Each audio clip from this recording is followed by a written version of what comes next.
This is a Santoku, and this knife can do practically anything you need a knife to do. I think one of the big benefits of a Santoku is it's big enough to chop with, but not so big that it's intimidating. Now, sometimes you'll see a Santoku that looks like this, and you might say, hey, is that a Santoku? Well, kinda. Functionally, it's gonna do pretty much all the same stuff, but it looks really cool. And what they've done is cut the curved tip off of it, and then they usually call this a Bunka. Today, we're gonna run through all the jobs a Santoku can do and show you how to master them. First, let's talk about our hands. One of them's gonna hold the knife, the other one is gonna hold the food. Most of the time, you find a Japanese knife is balanced just at the heel of the blade. What I do, put my middle finger up against the back of the blade, pinch the blade in front of my fingers, and then I relax.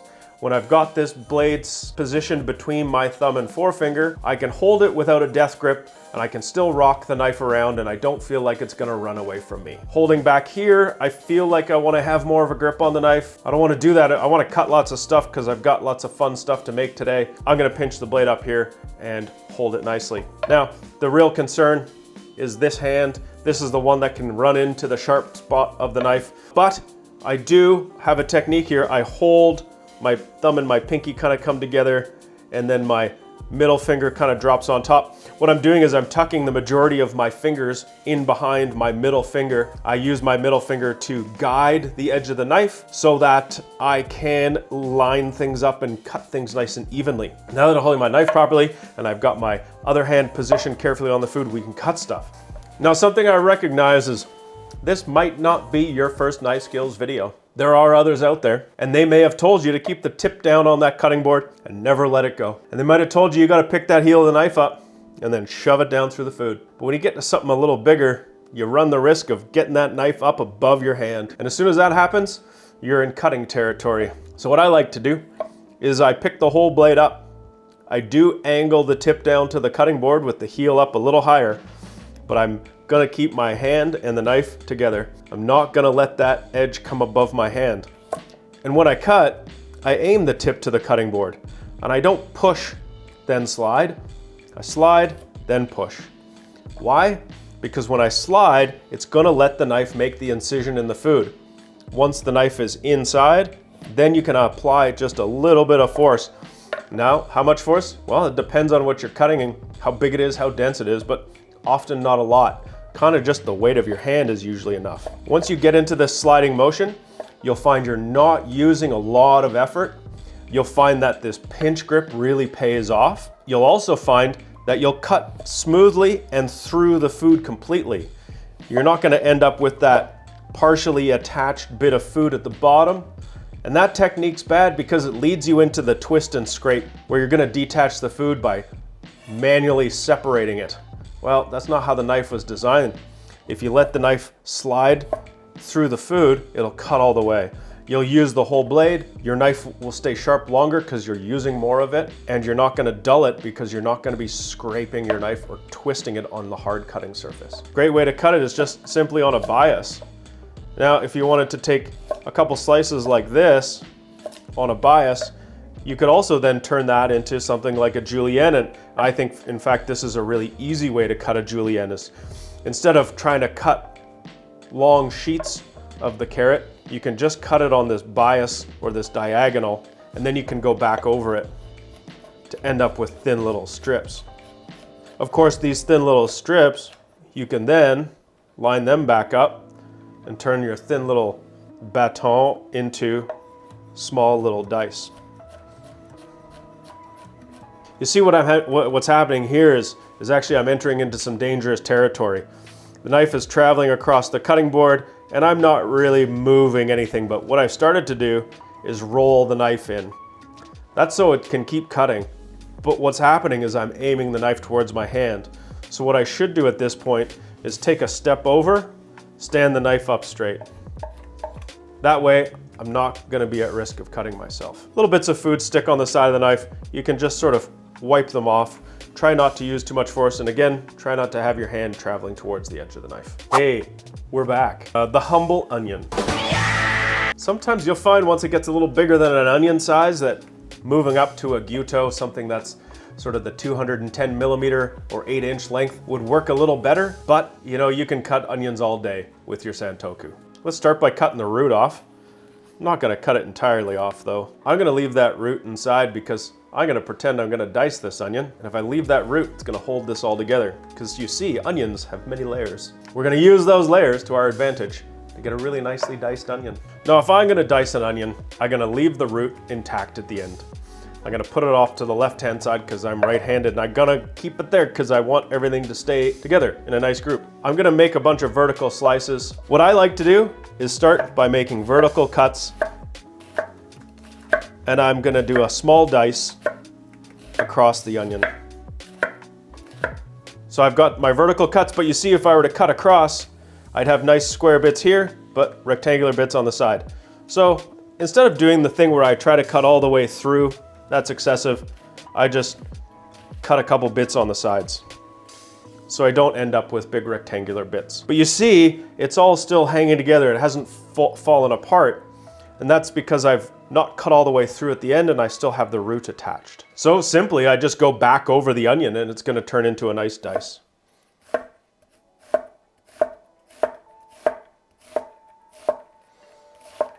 Beautiful, hey? I'm gonna get to the end here and maybe I haven't cut all the way through and it's getting a little tall. So you know what? I'm just gonna flop it over. Make sure I'm sliced all the way up to that root so that I get the most out of this onion, because strangely onions are expensive now. And I'm just gonna go through it all and get the most out of this. Onion cores or roots can easily go into a stock, provided you're not throwing dirt in with it. They do add a nice bit of flavor. This piece is edible, but it sure doesn't feel good when you're chewing on it, and it doesn't break down much when you're cooking it. So that's why it's good in something like a stock, where you'll strain it out, but you'll still get the flavor, and you still get all of your use out of it. Onions are so delicious, and they're so sharp, and they're so bright, and they have so much sugar in them. You can cook them slowly and caramelize those sugars and make one of the most delicious things going, called caramelized onions. If you're gonna do a whole bunch, do an entire pot. It's amazing. It'll reduce to like 15% of its original volume. It'll be really intense and really flavorful. Let it take its time. 3-4 hours even if you've got a lot. Take your time, gently stirring it all the time. Let the liquid come off the bottom and deglaze the pot. Pull those sugars up and mix them back in. Repeat the process over and over and over and over. If you're gonna cut an onion and you're gonna use it for something like caramelized onions, there's 2 ways to do it. If you're gonna do across the grain of the onion, what I like to call the burger cut, this is nice. The other way you can slice an onion for a caramelized onion is to make vertical slices, leaving the grain of the onion intact, leaving that cellular structure intact. What happens when you do this is after it's been cooked for hours and hours, you're gonna still have those strips. It's gonna still have a little bit of texture. So when I do that, I like to start horizontally. And you see when I go to do a horizontal slice, I'm not holding my hand over the cutting board because I can only go down as far as my hand will let me. And typically what you do if you're gonna use it like this is you aim the knife down and you just make an uneven slice. I like to pull everything towards me so my hand is over the floor, my knife can go parallel to the cutting board, and then I just start making slices.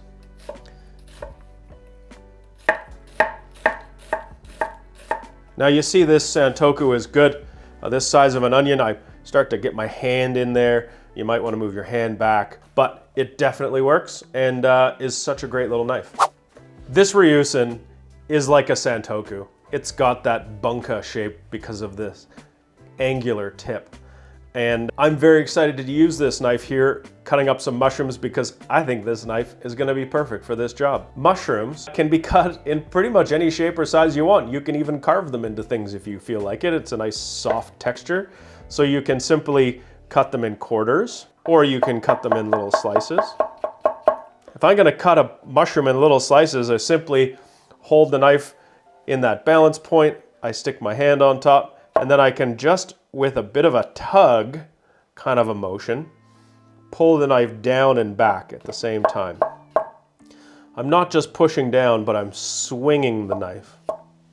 When I'm doing this back slicing motion, I'm not gonna let the knife come up above my fingers, so I'm gonna be in safe territory, but I might even actually lift my fingers up as I do that. One of my other favorite techniques for cutting a mushroom is kind of a quick technique where I'm gonna roll the mushroom backwards essentially and cut. It's gonna get me kind of like quartering a mushroom, but obviously this guy's big, so I'll probably get it into 6 pieces. They're not gonna be super even or equal, but it's a pretty quick way to cut a mushroom. And what I'm doing is just pulling the knife down and back again and rolling the mushroom on the outside. Trying to get the knife to cut through the stem, I find will get me the most even bits, and then I might need to go back over one piece. So you end up with this cool kind of random collection of shapes of a mushroom, but they're all relatively even in size, so they're gonna cook pretty evenly. Sometimes you're just trying to cut some food quickly, and that's a great technique for mushrooms. Le chou-fleur. This is a lovely little cauliflower. We're gonna use the Santoku to take it apart. Now I got this big green wada leaf on the bottom, so I'm gonna take these cauliflower stalks off, and I'm just gonna find an entry point, and it looks like here is my best spot. So I know that the bottom line of my cauliflower is pretty flat, so I can just get the tip in here and get into that stem. I feel the knife resist as it hits into the stem, and then, you know, push it through a little bit, and now you got the brunt of it off. And now what I'll actually do is take the tip of the knife and drive it 1 inch or 2 inside of the cauliflower, and I'll twist it around. Now, twisting a knife is not generally something that you want to do, but if you're using something that's a softer thing like a cauliflower, it'll just break. You certainly wouldn't want to do this in something hard or dense like a squash. Now, if I'm going to take this apart, I find the base of each floret, and I cut the base of the floret and then pop it out. It's kind of a fun game. If you're trying to be very particular about it, you go through them one at a time and pop them out. If you're not, you just sort of take some swings at it here, and then you extricate your remaining bit of your core, and then pop these apart and just break them into the little florets. Now I've got some bigger ones over here and some smaller ones here. Now you might want to use them for different purposes. Maybe you're going to cook these, maybe you're going to stick these in some dip, or if you want to cook them all together, you might want to cut the big ones in half so you get some flat spots. Or if you're going to roast them and you want more surface area to caramelize, sometimes you'll see they're a bit oblong, so you want to cut them with that oblong line so you can get a nice wide surface area to sit against your pan to get nice caramelization. Wasn't that easy? Way to go, Santoku. Okay, we're going to take our Santoku, or in this case our Bunka, to the limit. This is a melon. This is a honeydew melon. We're going to use it to talk about not just melon, but also squash, which is also a melon. I don't know if you knew that. It's pretty big, so we're gonna have to have a bit of a strategy to get into this. First, we're gonna wanna peel it, and then we're gonna wanna cut it apart. Now it's round, and things that are round will roll, so let's cut some flat spots here and keep it from rolling around. That way I'll do a nicer job peeling it. So there's definitely a top and a bottom here with the little points where it comes together. So I'm gonna cut one of those off, and boy is that knife smooth. Now I'm gonna cut the bottom off. This, holy Jesus, this Ryusen is sharp. All right, now I've got the top and the bottom off. It's not gonna roll around, and I'm gonna use this knife to peel this melon. I'm gonna do a sliding motion and a rolling motion at the same time. It's a bit of a trick to get it nice, but you're not always gonna get it the first time, so we can go back after and clean it up. Let me show you. I'm gonna start by putting the edge of the knife behind the peel. If I put it on the peel, of course, I'm gonna have some left behind. So I'm gonna start behind the peel, and I'm gonna slide the knife forwards. And since this knife is so sharp, this is very easy. Now I'm gonna roll. I'm gonna follow it around the outside, and I'm gonna look down here and see how I'm doing. Oh, not bad, not bad. Now I've got a line that I can follow in here. So I'm gonna basically draw a line underneath that skin. Of course, you want to try and take off just the skin and leave behind the fruit. You're gonna see that there's a bit of a it's more like a rind. There's the skin on the outside, and then there's a little bit of white on the inside that's not really flavorful. So you can take that off too. So this Ryusen Blazen is gonna go down for me as one of the best knives I've ever used to cut a melon. It has a nice smooth little curve, but it's pretty straight edge. And it's like nothing's there. It's perfect. It's so simple. Now, I've done a decent job here, to be honest with you. I've got pretty much all the skin off. Yeah, a little white spot left here. I can go back and peel that off, but of course, it's totally edible if you don't want to peel it off. Oh, that was the bottom. I missed a bit of the skin there, so I'm just gonna go and clean that up. And that's that. I got a clean honeydew now. Okay, folks, we're gonna cut this honeydew. We're also gonna double this up as a squash. So what we know is that underneath here, there's a cavity inside with the seeds. It's basically hollow, and there's thicker walls. Those thick walls will provide resistance as I cut through it, and especially since this is, well, just only slightly smaller than the knife itself, I could end up in a situation where I'm really wrestling with the knife to get it to go through, especially when it's hard and dense like a squash is. So I'm gonna start like this. I gotta push in there. I kind of feel where that center point is. It's like right there. So I kind of squished and found like there's a soft spot there. That's my entry point. I'm gonna put the tip of the knife in there, right? And I'm just gonna push down until it hits the cutting board. I feel that tip hit the cutting board here, and then I just lower the knife through. There's some few seeds in there. You might have to push through them at the end. Gonna spin it 180 degrees and just do exactly the same thing. Really easily it's come apart. I've only been focusing the pressure on the one wall, which means there's much less resistance for the knife, and it's basically no force on this honeydew, and the knife has just floated right through it. On a squash, you're gonna apply a bit more pressure, but it will be a lot easier than trying to cut through both at one time. There's gonna be much less resistance for the knife. Question, can my Santoku cut meat? Well, yeah, of course it can. Can I cut a chicken breast? Sure. Can I cut a chicken thigh? Yeah. Can I cut through the bones? No. Can I take the bones out? Yeah. Can I cut through the meat? Totally. Can I cut through the skin? Yes. Can I cut through if it's frozen? Better not to. How do I cut meat with a Santoku? Well, kind of the same way you'd cut meat with any knife, and you just have the length that you've got. All you want to do is make a sliding motion to make that incision, and then slide it forwards to push through. Depending on how long your knife is, how thick the piece of meat you're cutting is, or how wide it is, that might change what you're doing. If I was trying to cut long, I might start here and pull the knife through like this in a sliding motion, kind of like a slicer. You see, it does sort of drag on the meat a little bit, and that's where a longer knife would be better. I can cut the bone out of this pork chop too, so I can avoid it. You know, I know where the bone is inside, so I just put my knife against it and follow it through. Oh, I felt the knife hit the knuckle, so I need to change my angle there. But what I didn't do was push the knife through. So I've got this piece of meat here. It has no bones left in it. And say I wanted to slice it up so I could skewer it or saute it. You can put the knife on an angle, or you can hold it vertically. But I do find this backwards sliding motion gives you a little bit more of an even slice. If I just pull the knife back, it's gonna run through the flat part of the blade, which will do most of the work, but I'll probably pull the knife back a little bit here to get through that tip curve.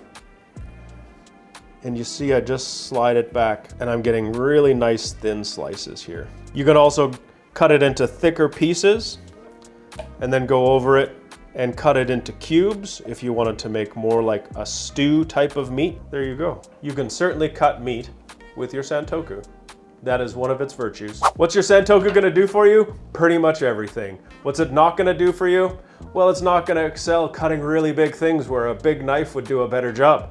It's not gonna do a great job where a thin little paring knife or boning knife would do it. But you know what? You can make it work. Really all-purpose, really valuable. Get one, you won't regret it.